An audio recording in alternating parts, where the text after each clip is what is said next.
Προφήτης είναι ένα από τα παλαιότερα χωριά του Δήμου Βόλβες.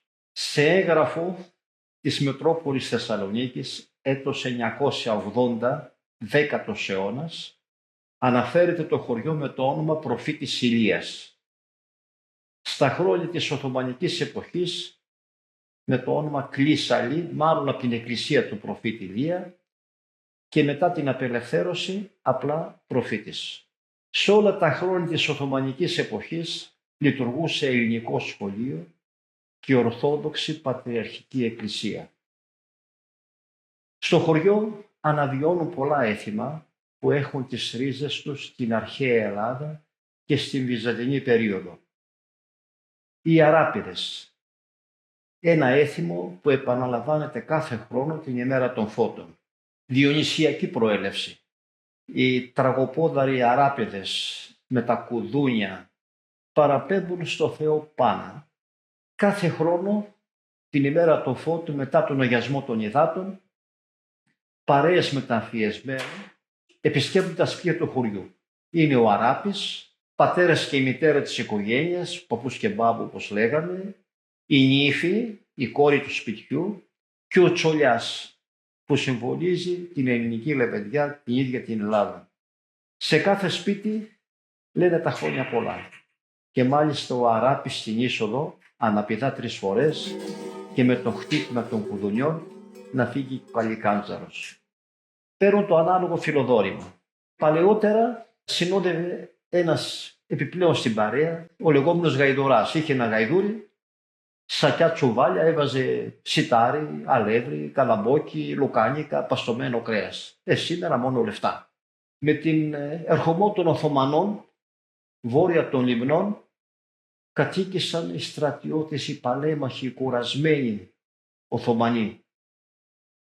Αυτοί ήξεραν να πολεμούν, δεν ήξεραν να δουλεύουν και πώς θα ζήσουν. Επιδρομές στο χωριό. Άρπαζαν τις οδιές τους, τα κοπάδια τους και πολλές φορές απήγαν και τις κοπέλες.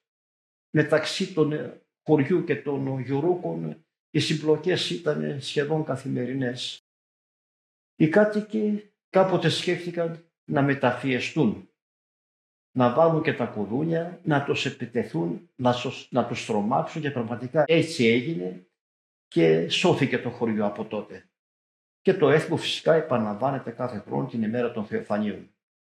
Μετά την περιφορά των σπιτιών συγκεντρώνονται στην πλατεία για να γιορτάσουν τα επινίκια. Υπάρχει ορχήστρα δημοτικής μουσικής, τοπικά εδέσματα, άφθονο κρασί και εκεί επαναλαμβάνεται το κλέψιμο της νύφης. Κάποιος από τους επισκέπτες προσπαθεί να απαγάγει την κοπέλα, την κόρη του σπιτιού. Ο Αράπης καραδοκεί, τον κυνηγάει, τον συλλαμβάνει και για να αφαιθεί ελεύθερος πρέπει να πληρώσει και το τίμημα, λίτρα, λεφτά. Το γλέντι συνεχίζεται μέχρι αργά τη νύχτα και γλεντάει ο κόσμος και ευχαριστιέται πάρα πολύ.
Είμαι ο Περικλής Ζούνης, είμαι 13 χρονών και ντύνομαι από τα 5 μου. Μ' αρέσει πιο πολύ να ντύνομαι με την παρέα μου και να βγάζουμε το γούστο μας και κυρίως να περνάμε καλά. Από τη μία, όταν έβλεπα τους μεγαλύτερους φοβόμουν, αλλά από την άλλη έλεγα θα μεγαλώσω κι εγώ και θα ντύνομαι και δεν φοβάμαι. Και μ' αρέσει να ξεσηκώνω τον κόσμο και πριν το έθιμο. Ας πούμε, μέσα Δεκεμβρίου να βγαίνω μόνο με τα κουδούνια με τους φίλους μου και να γυρνάμε όλο το χωριό. Εγώ, σαν στόχο, θέλω να ντύνομαι μέχρι τα 60 αράπης, επειδή μου αρέσει πολύ.